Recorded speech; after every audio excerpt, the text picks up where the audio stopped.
Students, हमने basically अगली बात ये करनी थी कि अगर हमारे पास क्वाड्रेटिक यानी इक्वेशन बन रही है तो वो कैसे बन रही है, और हम क्वाड्रेटिक वाली इक्वेशंस यानी डबल फॉर लूप को कैसे एनालाइज करेंगे। इसमें आप लोगों ने बताया कि ये वाली लाइन एक दफ़ा रन होगी, फिर आपने बताया कि ये वाली लाइन जो है वो n+1 टाइम्स रन होगी, ठीक है, सॉरी n+1 टाइम्स रन होगी। उसके बाद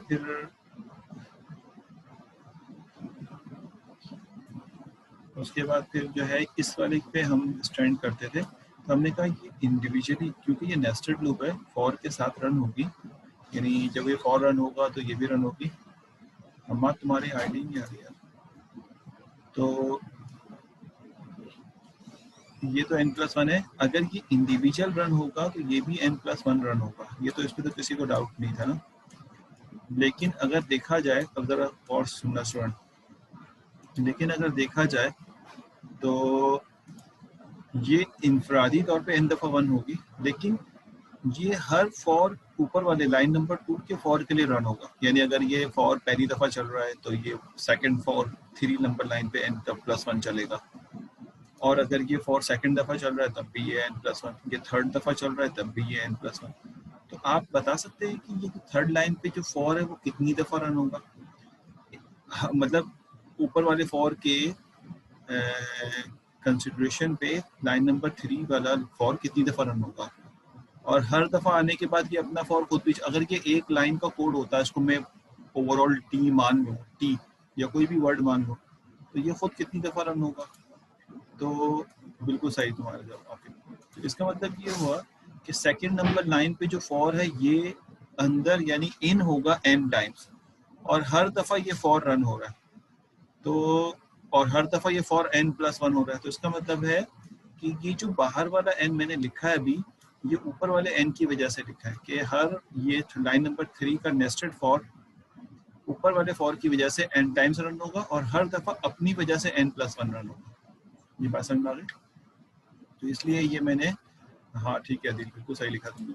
तो इसलिए मैंने n+1 लिखा है। दोबारा बता रहा हूँ कि पहला वाला फॉर लाइन नंबर 2 पे n+1 रन होगा, दूसरा वाला फॉर भी अपनी वजह से अपने तौर पे n+1 रन होगा, लेकिन ऊपर वाले की वजह से n टाइम्स, तो n into n+1 times total running time होगा इसका।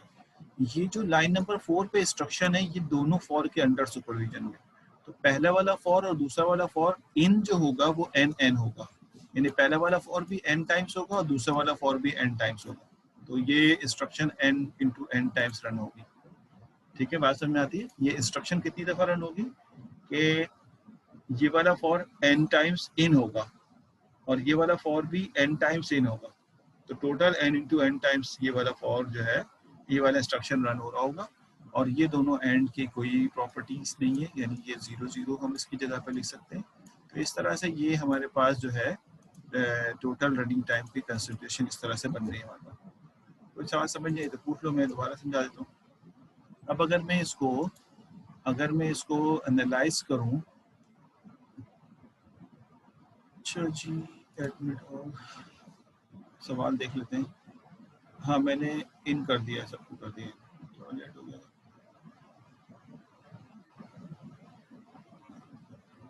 अगर मैं यहाँ पर एनालाइज करूँ कि इसका रिजल्ट क्या होगा,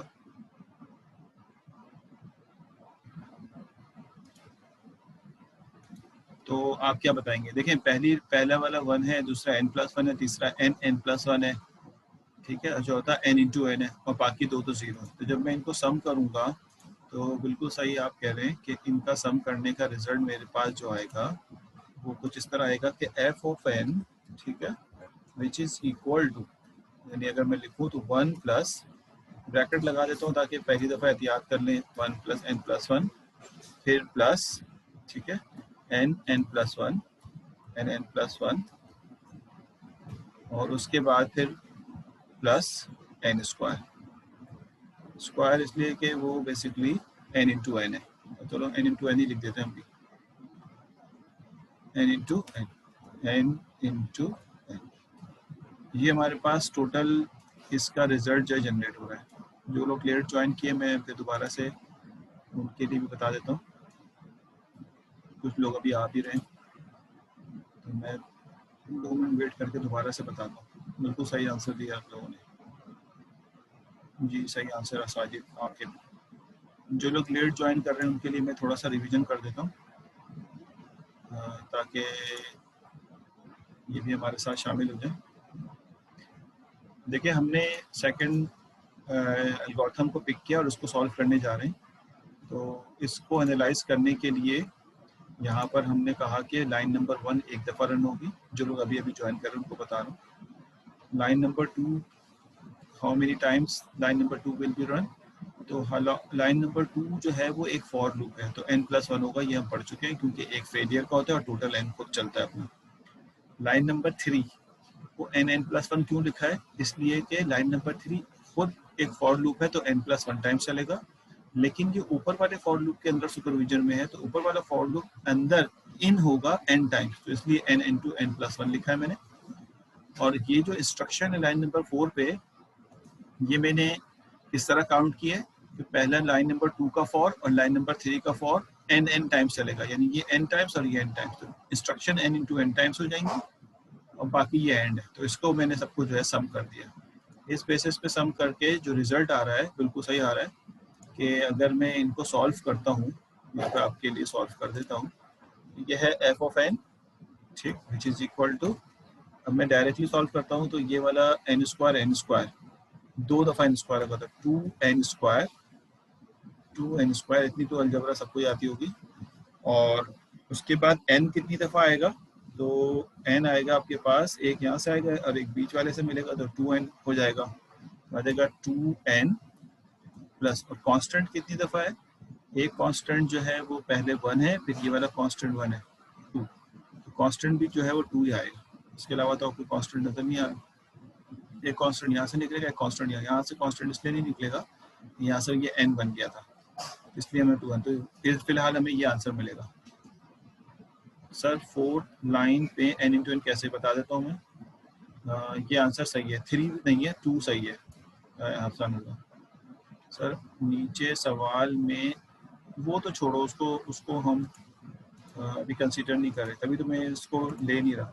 इन्होंने क्या चीज़ कंसीडर की वो थोड़ी देर बाद समझ आएगी तुम्हें, तो लिहाजा इसको अभी तुम छोड़ दो तो ज़्यादा बेहतर है, ठीक है। क्वेश्चन मार्क लगा देता हूँ। तो आंसर गलत नहीं था उनका भी, लेकिन हमने अभी उस तरीके से नहीं किया जो ये बता रहा है, अभी हम उस तरीके पे आ जाएंगे तो हमारा मसला हल हो जाएगा, मैं समझाता हूँ। अच्छा लाइन नंबर 4 पे क्यों आ रहा है मैं समझाता हूँ। देखें लाइन नंबर 4 में n into n इसलिए है कि पहले वाला फॉर कितनी दफ़ा चलेगा, पहले ये तय करो। पहले वाला फॉर चलेगा n+1, लेकिन इन कितनी दफ़ा हुआ, n दफ़ा इन होगा ना। हम इस इंस्ट्रक्शन नंबर 4 को देख रहे हैं, लाइन नंबर 4, तो लाइन नंबर 4 2 फॉर के लूप के अंदर है और सेकंड वाला फॉर कितनी दफ़ा इन होगा, तो अब जैसे मिसाल के तौर पे ये पहली दफ़ा इन हुआ तो ये भी पहली दफ़ा इन हुआ, ठीक है। लेकिन जब लाइन नंबर 2 का पहली दफ़ा इन होगा तो ये वाली इंस्ट्रक्शन n दफ़ा चलेगी। कितनी दफ़ा चलेगी, n दफ़ा। और सुनना मेरी बात, मैं लिख भी देता हूँ यहाँ पर, डिफरेंट कलर से लिख देता हूँ ताकि आपको समझ में आए। मैं इस वाली लाइन नंबर 4 की बात कर रहा हूँ। तो पहले आपने a को 1 किया तो b n दफ़ा चल गया, यानी a 1 था, जो आपका a जो है वो 1 था, तो उसके सुपरविजन में b ने n+1 चलना है, लेकिन इन कितनी दफ़ा होगा, n दफ़ा। तो इस a1 के ऊपर ये एक दफ़ा पूरा n टाइम्स चल गया, समझ में आई बात है। फिर a जाएगा, a2 होगा, फिर a2 होगा तो दोबारा ये नीचे आएगा, फिर ये n टाइम्स चलेगा, ये वाली इंस्ट्रक्शन। तो आप मुझे बता सकते हैं कि इस तरह से ये इंस्ट्रक्शन कितनी दफ़ा n टाइम्स चलेगी, nth टाइम चलेगी, क्योंकि पहला लूप, ये पहले लूप की वजह से चल रहा है, a n तक चलेगा, तो पहले लूप की वजह से n तक चलेगा। जब सबको ऐड करोगे तो 1n 2n 3n 4n nn, तो कितना आ जाएगा, n into n। Sequence series से भी कर सकते हैं इसको, स्क्वायर नहीं, nn, हाँ n स्क्वायर सही है, सम ऑफ सीरीज बिल्कुल सही है, सम ऑफ सीरीज। अब समझ में आ गया ना। तो इसलिए हमने उसको n into n लिखा है कि 2 लोगों के सुपरविजन में है ये। तो ये हमारा आंसर आ गया।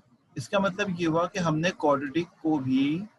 क्वाड्रेटिक इक्वेशन को भी बआसानी जो है वो यहाँ पे लिख लिया, ठीक है, और बआसानी इसको एनालाइज कर लिया। अब हमारे पास क्वाड्रेटिक से इसकी इक्वेशन बनाने का भी मेथड सामने आ गया और हमने बना भी लिया, क्वाड्रेटिक से उसकी इक्वेशन रिट्राइव कर दी। हाँ, अगर उसको डिज़ाइन करें, इस वक्त ये इसका मल्टीप्लायर 2 है, बाकी ये दोनों कांस्टेंट कहलाते हैं फॉर द लार्ज डेटा।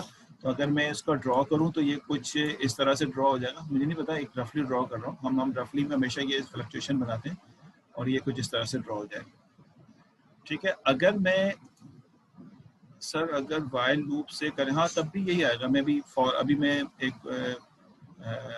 क्या कहते हैं कराऊंगा ना, वाइल को भी एनालाइज कराऊंगा, दोनों की सेम आएगी बिल्कुल। फॉर भी वाइल भी लगा दोगे तो ग्रोथ रेट चेंज नहीं होगी, ठीक है। बिल्कुल सही सवाल है कि वाइल हम क्यों नहीं कंसिडर करेंगे, वाइल पे आंसर में कोई चेंज नहीं आएगा। अच्छा जी, अब आइए, यहाँ तक तो बात समझ में आती है आपके। इसका मतलब है कि अगर मैं यहाँ पर एक इंस्ट्रक्शन और लिख दूंगा तो यकीनन एक और n इंटू एन स्क्वायर आ जाएगा, तो थोड़ा सा इसकी वेरिएशन आ जाएगी, यहाँ पे 3n हो जाएगा, तो उसकी ग्रोथ थोड़ी ज़्यादा, क्योंकि इंस्ट्रक्शन बढ़ गई है तो ग्रोथ भी बढ़ जाएगी उसकी। यानी जैसे जैसे इंस्ट्रक्शन बढ़ती जाती हैं आपके एल्गोरिथम में, वैसे वैसे फॉर्मूले में भी इसका मल्टीप्लायर बढ़ता जाता है। इंटरेस्टिंग बात देख रहे हैं। तो अभी तो मैंने इसको इंटर किया, ठीक है, बात समझ में आ रही। यानी मैं अगर एक इंस्ट्रक्शन यहाँ पे ये मिटा दूँ ना, अगर ये मिटा के, ये हमें पता है 2n, ये इसका फार्मूला हमें यहाँ पे पता है, हम लिख लेंगे अभी। लेकिन अगर मैं यहाँ पर इन केस इसकी जगह पे, जैसे मैंने पहले किया था, 4.1 पे एक पॉइंट लिख लेता हूँ और मैं कहता हूँ कि यहाँ पर भाई मैं ये चाहता हूँ कि एक टेम्प है और वो basically x plus a plus b से जनरेट होगा। तो अब आप इसको अगर रन करेंगे तो थोड़ा सा फर्क आ जाएगा, वो आपको पता ही क्या फर्क आ रहा है, तो मैं बार बार बताऊँ तो आप देंगे ये 1 हो गया, ये n+1 हो गया, ठीक है, ये वाली लाइन हो गई n+1 हो गई, क्योंकि अपना तौर पे n+1 और ऊपर वाली की वजह से n, ये वाली लाइन n² हो गई, n इंटू n, ये वाली लाइन भी n into n, sorry writing के लिए भाई, और सबको सम करेंगे तो आ जाएगा 1 + n+1, ठीक है, प्लस n इंटू n+1 और उसके बाद plus n², sorry n into, sorry मैं गलत लिख दिया था, 1 के बाद ही n इंटू n+1 है, वो मैं थोड़ा सा गड़बड़ कर लूँ, और फिर प्लस n² और फिर प्लस n², ऐसा ही ना। तो ये बन जाएगा n², 3n²,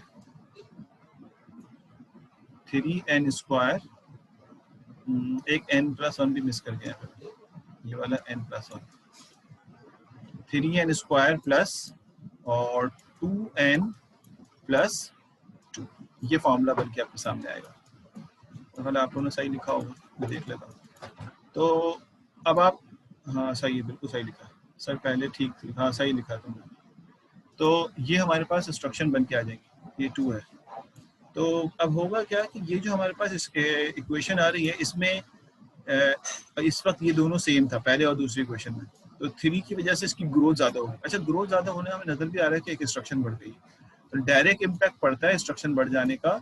इसके ऊपर ये भी नजर आ गया कि जो इसका मल्टीप्लायर है उस पर डायरेक्ट इंस्ट्रक्शन बढ़। लेकिन अगर गौर सुनिएगा, लेकिन अगर कोई चीज़ यहाँ पर ऐड होती इस जगह पे, यानी मैं कह देता है कि एक टेम्प ले लो, और यूँ लिख लेता मैं, अगर एक टेम्प ले लो और ये टेम्प जो है वो 0 के बराबर है, तो ये भी एक इंस्ट्रक्शन कहलाता, तो फिर यहाँ पे एडिशन आती।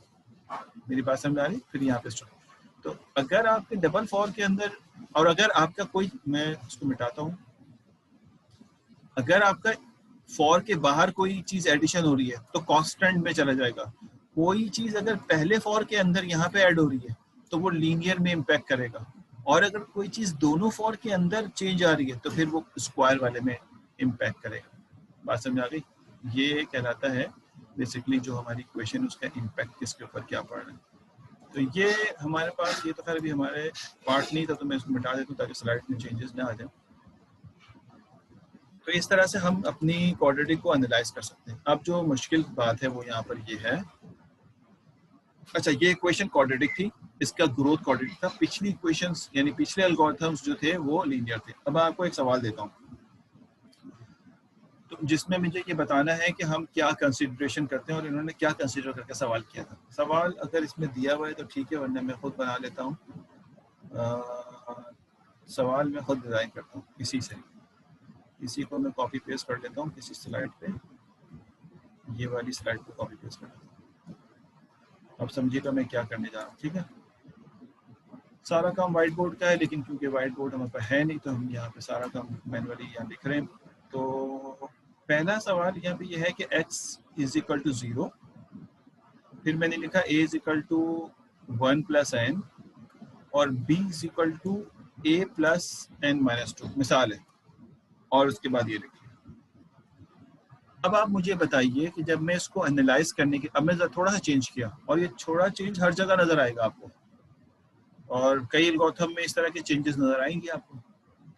अब आप मुझे बताइए कि मैं अगर इस एल्गोरिथम को एनालाइज करने के लिए जाऊं, जो कि मैं कर सकता हूं आसानी, आप कहेंगे कि हाँ भाई ये तो मसला नहीं है कि इसको एनालाइज करना है। अब हम जरा इसको एनालाइज करते हैं, जरा देखिए कब फंसेंगे कहाँ पे।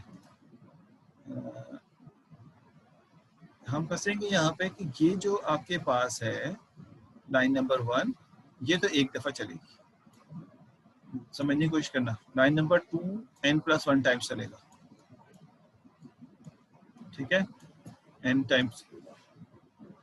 लेकिन जब हम बात करेंगे लाइन नंबर 3 की, तो ये कितनी दफा चलेगा ये बताना हमारे लिए बहुत मुश्किल है। मतलब मुश्किल से मुराद ये है कि ऐसा नहीं है कि नामुमकिन है, लेकिन इस वक्त इसको समझाना बहुत मुश्किल है। यानी ये क्योंकि डिपेंडेंट है ए पे, अगर ए 1 है तो ये 1 से n-2 तक जाएगा, और ए 2 है तो ये 2 से n-2 तक जाएगा। एक पहली दफा में क्या हो रहा था, सारा ये अगर n चल रहा था तो ये भी n चल रहा था, ये अब n नहीं चल रहा। अगर ये 10 होगा तो ये स्टार्ट ही 10 से होगा, इसका फर्स्ट टर्म 10 हो जाएगा। अगर ये 100 पे होगा तो ये स्टार्ट 100 से होगा। यानी ये बी हर दफा कंप्लीटली रन नहीं हो रहा, ये ए पे डिपेंडेंट है कि ए कितना चला था, ए कितना रन हुआ था, इस पे टोटली डिपेंडेंट हो जाएगा। मेरी बात समझ आ रही भाई? मैं अभी आंसर नहीं पूछ रहा है, आंसर नहीं पूछ रहा बेटा मैं आपको। an-2 नहीं, ये सिर्फ आंसर गलत है। पहले जो मैं समझा रहा हूँ वो बात समझ आ रही है, ये बताओ मुझे, ये इशू समझ में आ गया? समझ आ गया ना इशू? इशू क्या है कि पहले फॉर जो था वो टोटली 1 से n तक था, तो मेरे कोई इशू नहीं था, मतलब 1 से n तक चला और ये भी 1 से n तक चला। हर अपर लूप पे नीचे वाला लूप n टाइम्स चला था, लेकिन अब चेंज हो रहा है। ये अगर 10 है तो 10 से शुरू होगा, तो हम नहीं कह सकते 10 पे। इसका मतलब ये हुआ कि मैं आपको बताता हूँ, इसका मतलब ये हुआ कि मेरे भाई कि ये वाला लूप जो है, एनोटेशन, ये वाला लूप जो है वो n टाइम्स तो चलेगा जो ऊपर वाले की वजह से, लेकिन जो अपनी वजह से रन होगा वो थोड़ा डिफरेंट है।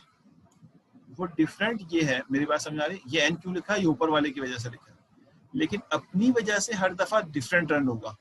पहली दफा रन होगा n-2। गौर से सुनना क्या कह रहा हूँ, नहीं समझ आया पूछना, बहुत एहतियात से इस बात को समझने की कोशिश करना है, विजुलाइज नहीं कर रहे हैं, समझ रहे हैं। जब यहाँ से 1 आएगा, जहाँ से 1 आएगा तो ये बेसिकली 1 से n-2 तक चलेगा। तो 1 से n-2 तक रन होना है इसने, तो 1 से n-2 यानी n-2 तक रन होगा ये। लेकिन अगली दफा जो रन होगा ये नेक्स्ट टाइम, सेकंड टाइम जब रन होगा, तो ये कितनी दफा लूप रन होगा ये सोचना है हमें। सेकंड दफा ये सेकंड से शुरू होगा, एक कम रन होगा। एक कम रन होने का मतलब ये n-3 तक चलेगा ये। अब ये समझना आना खत्म हो जाएगा, अब समझ में नहीं आएगा आपको क्या कर रहा हूँ। उसकी अगली दफा ये कितनी दफा रन होगा, n-4 टाइम्स रन होगा, यानी कांस्टेंट बढ़ता चला जाएगा क्योंकि एक एक कम होता जा रहा है। उसके बाद अगली दफा कितना रन होगा, n-5 टाइम्स रन होगा। मेरी बात समझने की कोशिश करना। उसके बाद कितनी दफा रन होगा, डॉट डॉट लगाया मैंने। एक वक्त आएगा कि जब ये n-, बिल्कुल आखिरी से एक पहले वाले पे पहुंचेगा तो n-3 तक रन होगा, क्योंकि रन तो n-2 तक होने ना। तो n-3 का मतलब है कि वो 3 दफा रन होगा, क्योंकि ये बिल्कुल एंड के थर्ड पोजीशन पे आ गया, और इस तरह ये चलता रहेगा। अब ये तो कैलकुलेट करना मेरे लिए काफ़ी डिफिकल्ट हो जाएगा ना, कि मैं इस चीज़ को कैलकुलेट करूं कि भाई ये क्या रन होगा। ओके कर सकता हूँ, मैथमेटिक्स कहती है कि मैं इसको कर सकता हूँ। सवालात ले लूँ, आपको समझ में आया नहीं आया। n-n तक भी जाएगा बिल्कुल, n- क्योंकि n नहीं लिखा मैंने, n-2 लिखा है। चलो मैं आसानी के लिए, आपकी आसानी के लिए ये भी कर देता हूँ कि ये n है। चलो ये भी कर देता हूँ, 2 को बजाय n कर देता हूँ, तो जिससे आपको थोड़ा और आसान हो जाएगा कि ये वाला a का बिहेवियर। तो ये वाला फर्स्ट वाला जो है ऑटोमेटिकली, फर्स्ट वाला ऑटोमेटिकली जो है वो n तक हो जाएगा, और फिर ये आखिर में जब ये जाएगा तो ये जैसे तुम लिख रहे थे n-1 n-n तक चला जाएगा। सही है ना। इसको सॉल्व करना एक डिफिकल्ट काम है, मुश्किल नहीं है। सीक्वेंस सीरीज से बासानी हो सकता है, हम इसकी तरतीब बना सकते हैं, लेकिन कहा यह जाता है कि जब आप सुनना स्टेटमेंट के समझ नहीं आया एंड का, मैं दोबारा लिख देता हूँ, क्लियर ही नहीं है, लिखाई क्लियर नहीं है तो समझ कैसे आएगा। इस वाले की बात हो रही थी, तो मैं यहाँ से शुरू करता हूँ। जी सर, एन तो बाहर वाले का हो गया, इसको ऐड कर देते हैं। एन तो हो गया बाहर वाले का, एन तक चल रहा है ना ये, तो ये आ गया एन तो हो गया बाहर वाले का। क्या हो गया ये भाई, कि एन हो गया आउटर लूप का। अब इनर लूप के लिए आपका लूप, जो इनर लूप चलेगा, यानी जब ये पहली दफा यहाँ से इन होगा तो ये 1 से n तक जाएगा, यानी टोटल n दफा चलेगा फर्स्ट टाइम। सेकंड टाइम जब ये लूप ऊपर से आएगा तो ये a की वैल्यू 2 करके आएगा, तो ये 2 से n तक चलेगा। तो पिछले के मुकाबले में क्या होगा, एक कम रन हो रहा होगा, n-1 तक रन होगा। मेरी बात समझ में, अब तो समझ में आ रहा है ना। उसके बाद जब ये थर्ड टाइम आएगा तो पिछले के मुकाबले में एक और कम चलेगा, क्योंकि 2 से स्टार्ट होगा, 2 से n तक, तो एक और कम, तो ये हो जाएगा n-2 तक हो जाएगा। ये बात समझ। और ये होता रहेगा जब आप ये प्लस के साथ एक सीरीज बन रही है, तो ये बेसिकली ये इस तरह होता रहेगा, और फाइनली आप जब पहुंचेंगे तो कहाँ तक पहुंचेंगे, आप कह रहे हैं n-1 n-2 n-3, ये आज से डिक्रीज हो रहा है और n की तरफ अप्रोच कर रहा है। तो एक लम्हा आएगा कि आप पहुंचेंगे n-, ठीक है, n-2, और फिर आप पहुंचेंगे, सॉरी यहाँ पे ब्रैकेट भी क्लोज कर दूं, प्लस ये समझाता हूँ मैं अभी। फिर आप पहुंचेंगे ब्रैकेट n-1, ठीक है, यहाँ तक पहुंचेंगे, और इस तरह से आप 1 पे आके रुकेंगे। मेरे ख्याल है यहाँ तक रुक जाना चाहिए हमें, या आखिरी लूप एक दफ़ा ही चलेगा या n-0 तक चलेगा, वो देख लेंगे। बल्कि एक और दफ़ा चलाना होगा हमें, ये आ जाएगा। प्लस ये वाली बात मैं अभी समझा रहा हूँ थोड़ी देर, n-, तो वो समझ आ गया होगा, n-n। ये क्या है, थोड़ा डिफिकल्ट तो है, आस्ते आस्ते डिफिकल्ट, लेकिन इसको हम आसान कर लेंगे अभी। देखें, ये तो समझाने के लिए बता रहा हूँ मैं भी आपको, इस तरह की कॉम्प्लेक्सिटी जो है। तो हुआ क्या कि ये वाला लूप थर्ड नंबर पे वो ऊपर पे डिपेंडेंट था, तो हर दफा अगर ये ऊपर पे डिपेंडेंट, अच्छा ये वाला n अब हम मिटा देंगे, क्योंकि इसको हमने ये वाला n की अब इम्पोर्टेंस नहीं रहेगी, क्योंकि हमने सबको अलग-अलग ऐड कर दिया ना, तो अब ये वाला n नहीं होगा, क्योंकि सबका अगर ये ऊपर वाले लूप से n दफा ही चल रहा होता तो मैं लिखता n plus n plus n plus n plus n plus, तो टोटल कितना आता है n×n। लेकिन क्योंकि अब एक एक करके कम चल रहा है, तो वो मैंने एक एक करके कम चला दिया, और n×n-1 तक क्यों जाएगा, क्योंकि वो अप्रोचिंग टू n, तो एक लम्हा आएगा जब वो n-n-1 तक पहुंचेगा, फिर n-n-n तक पहुंचेगा। तो इस तरह से ये फाइनली उल्टे तरीके से देखें तो ये 0 1 2 3 4 इस तरह के ये n तक पहुंच रहे हैं, रिवर्स ऑर्डर में अगर देखा जाए। ठीक हो गया। इतनी मेहनत करना, इसको समझना, ठीक है, इतनी मेहनत करना, समझना, ये सारा हमारे लिए डिफिकल्ट है। तो एल्गोरिथम इसका एक शॉर्टकट बताता है, और सुनिएगा जो मैं बताने जा रहा हूँ। वो एल्गोरिथम इसके लिए दो वर्ड इस्तेमाल करता है। एक कहता है टोटल रनिंग टाइम, जो मैं अभी समझाने जा रहा हूँ, और एक कहता है रनिंग टाइम। अभी टाइम कॉम्प्लेक्सिटी इसी से निकालेंगे, टोटल रनिंग टाइम और एक कहता है रनिंग टाइम। दोनों में फर्क क्या है? जो हमने पिछले एल्गोरिथम वर्क किए हमने, वो कहलाते हैं टोटल रनिंग टाइम, यानी जो हमने लीनियर पे काम किया, क्वाड्रेटिक पे काम किया, वो सारे कहलाते हैं टोटल रनिंग टाइम। अब हम करने जा रहे हैं रनिंग टाइम। रनिंग टाइम ये कहता है कि आप पूरे एल्गोरिथम पे मेहनत ना करें, आप ये देखें कि ये एल्गोरिथम क्यों लिखा गया, इसका मेन थीम ढूंढें, इसका बेसिक ऑपरेशन ढूंढें। वर्ड इस्तेमाल होता है बेसिक ऑपरेशन। आप बेसिक ऑपरेशन ढूंढें, to find basic operation inside the algorithm. और हर एल्गोरिथम का एक बेसिक ऑपरेशन होता है कि उसको क्यों लिखा गया है। तो यहाँ पर हम ये ढूंढते हैं कि भाई ये बेसिक ऑपरेशन इसका क्या है, to find the basic operation inside the. अब देखें ये एल्गोरिथम इसलिए लिखा गया है कि हम x = x+1 कर लें, यानी ये वाली लाइन सबसे, सॉरी ये वाली लाइन सबसे ज्यादा इंपॉर्टेंट है। ये वाली लाइन जो लिखी हुई नजर आ रही है ना, ये वाली, इसकी वजह से सेट किया गया, इसको हासिल करने के लिए फॉर लिखा गया। लेकिन जो इम्पोर्टेंट लाइन है वो लाइन नंबर 4 है, बाकी कोई लाइन इम्पोर्टेंट नहीं। तो लाइन नंबर 4 इस वक्त यहाँ पे line number 4 is a basic operation. मैं जब आगे करूंगा ना तो बेसिक ऑपरेशन आपको समझ आएगा। This is called basic operation. ये आ गया आपके पास, this is called basic operation. ठीक है, ये लाइन। तो इसका मतलब है हमारी एल्गोरिथम इस लाइन की वजह से लिखी गई। अगर इसमें कोई और लाइन भी लिखी हुई होती तो वो भी बेसिक होती। यानी मिसाल के तौर पे अगर यहाँ लिखा होता,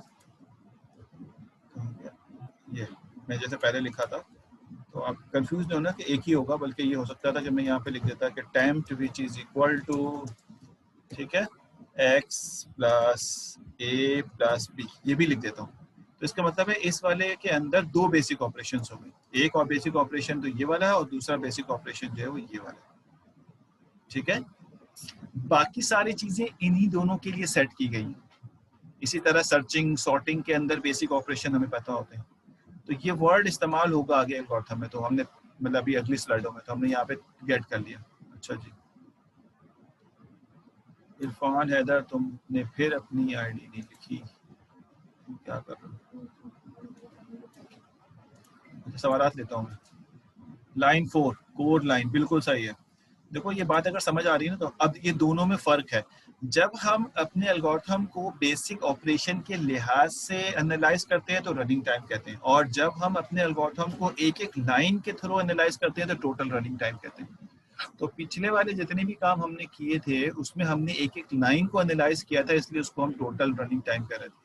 लेकिन जहां पर हमें दुश्वारी महसूस हो कि भाई अब एक एक लाइन को एनालाइज करना मुश्किल है, क्यों?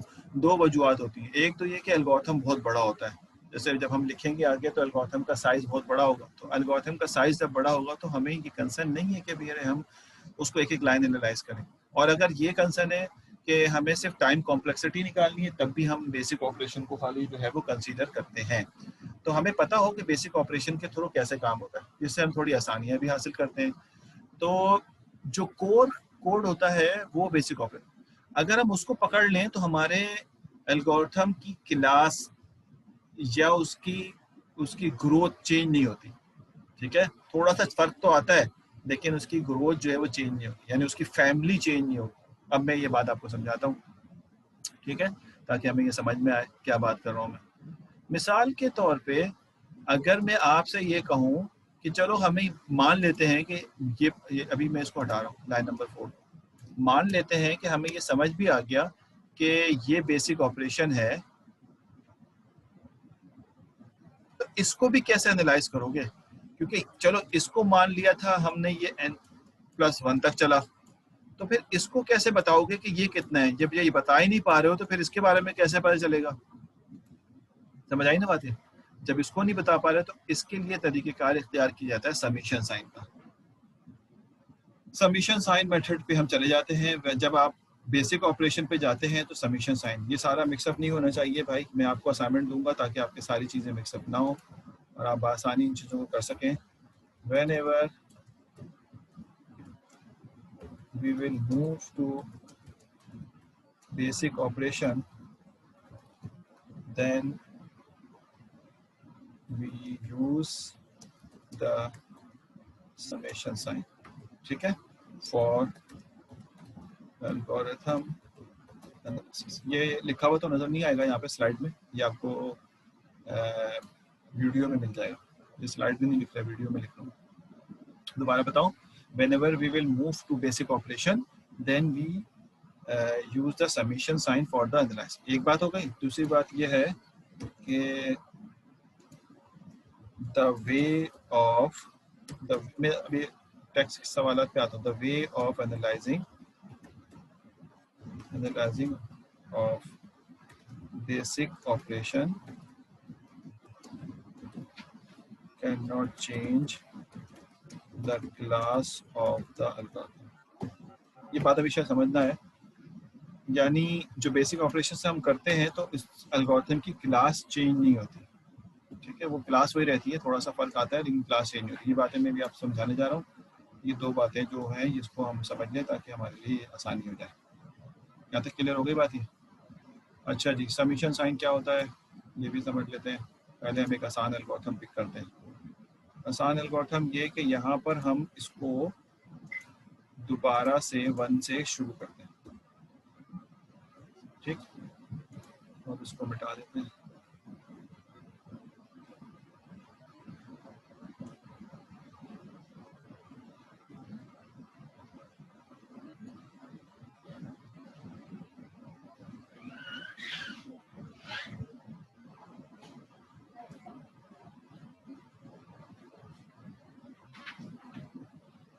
ठीक है, अच्छा जी, आइए। हाँ, मैंने कुछ चेक कर लिए, आज आपको मिल जाएंगे, सारे कॉपीज मिल जाएंगे आज ही लाए, आज मैं इंशाल्लाह दे दूंगा। अच्छा, मैं यहाँ पे बताना चाह रहा हूँ 2 different ways of analyzing। Number 1 is called basic by basic operation, which is also called running time, ठीक है।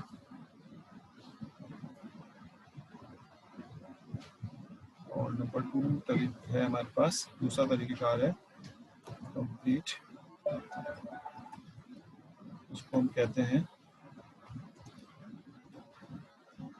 टोटल रनिंग टाइम, ठीक है।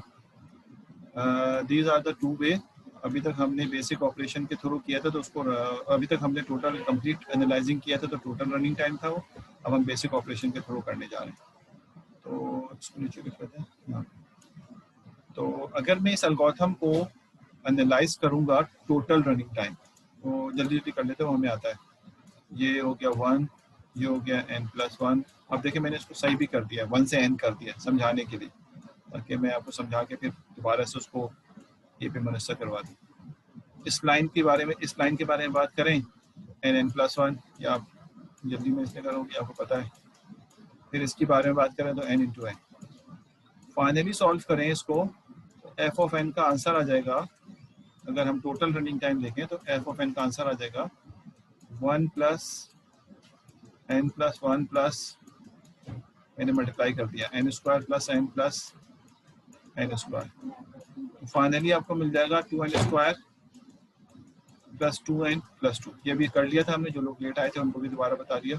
ये जो मैंने आंसर निकाला है this is called total running time. एक एक लाइन को एनालाइज किया, ठीक है। यहाँ लिख देता हूँ मैं इसको ताकि आपको आसानी हो। तो टोटल रनिंग टाइम आ गया हमारे पास इस वक्त f of n which is equal to 2n square plus 2n + 2। देखें इसकी फैमिली अभी भी क्वाड्रेटिक है, और ये हमें यहाँ पे रिजल्ट मिल गया। यहाँ तक बात समझ आ गई है। अगर मैं इसको सिंप्लीफाई करने के लिए जाऊं, इस वाले फॉर्मूले को सिंप्लीफाई करने के लिए जाऊं, ठीक है ना, तो मैं बेसिक ऑपरेशन से करूंगा तो मैं कहूँगा इसका बेसिक ऑपरेशन ये एक है, ये मैं सब लिख चुका हूँ अभी। बेसिक ऑपरेशन एक है, और अगर बेसिक ऑपरेशन को तरीके से एनालाइज करूंगा तो मुझे समीशन साइन यूज करना पड़ेगा। ये लिखा हुआ है यहाँ पे, ये मिल जाएगा आपको, स्लाइड में नहीं मिलेगा, ये आपको वीडियो में मिल जाएगा कि whenever you are going to basic operation आपको ये मिल जाएगा। यहाँ तक बात समझ में आ गई? तो मैं इसको मिटा रहा हूँ और फिर अब बेसिक ऑपरेशन की तरफ जा रहा हूँ। तो कहता ये है कि अगर आप इसको बेसिक ऑपरेशन से कहेंगे तो हमें सब जगह पे नहीं जाना, हमें सिर्फ इस वाले को पकड़ना है और आंसर कुछ इस तरह लिखना है। एक मिनट, चलो बना दो इसे। ठीक, तो हमें सिर्फ उस बेसिक ऑपरेशन को डिटेक्ट करना है जो कि ये रहा, और लिखना कुछ इस तरह से है। अब लिखेंगे कैसे? इसको समीशन साइन में लिखेंगे। समीशन साइन के लिए मैं हैंड्स ऑन ही लिख देता हूँ अभी थोड़ा सा। कहता ये है कि एफ ऑफ एन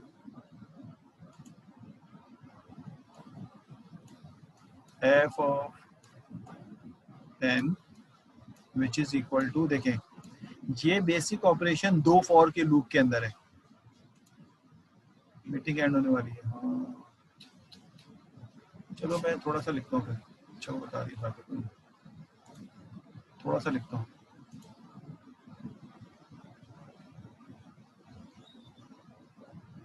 हाँ यार मुझे याद दिला दी करो, मैं आज दे दूंगा। दो लिंक है, एक नमपाई के लिए और एक पूरा पाइथन सीखने के लिए। हाँ मैं न्यू कर देता हूँ उसको, छोड़ दो, थोड़ा रुक जाते, दूसरी बातें कर लेते हैं। प्रोजेक्ट का क्या हाल है? प्रोजेक्ट क्या बनाओगे? मैं लिंक भी देता हूँ आपको, कुछ टाइम भी देता हूँ कि आप पाइथन के लिए आपको थोड़ा सा सिखाऊँ मैं। प्रोजेक्ट बताओ क्या बनाना चाहते हो इस सब चीज़ों को देखते हुए। अभी